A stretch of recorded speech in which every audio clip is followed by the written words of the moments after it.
তো hello guys, দেখো গ্রামের বাড়িতে এসেছি। আর ওখানে আমার ঘর হচ্ছে, তোমরা সবাই জানো। আর এই যে আমার বড় যা খাচ্ছে পাতা, বড় যা বলছে যে বাসন কে মাজবে, তাই জন্য এই পাতা সিস্টেম করেছে, গাছের পাতা আছে। আর এখানে আমার বড় ননদ এই খাচ্ছে, তো ওর পাতে একটা চিংড়ি কম পড়েছে বলে আর একটা চিংড়ি দিয়ে দে, ওকে দিলাম। তো এখানে দিশি চিকেন, আমার যা 4-5টা মুরগি ছিল, একটা মুরগি আমরা মেরে দিয়েছি। আর দিশি চিকেন এখানে কচু শাক, পুকুর পাড়ে কচু শাক ছিল, কচু শাক তুলে এনে এই করেছিলাম। আর এটা দেখা কি দিয়ে আমাকে দে, এই যে চিতিকাঙ্গা, আমরা খালে গিয়েছিলাম, খাল থেকে চিতিকাঙ্গা ধরে এনেছিলাম।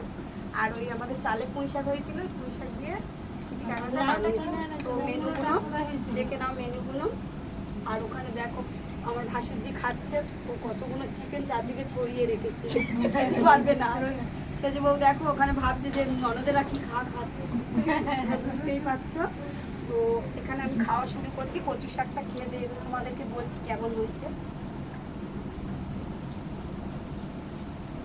আমার যা আজকে রান্না করেছে আমার এই ম্যাডাম শিখা, আর ওই বৌমা।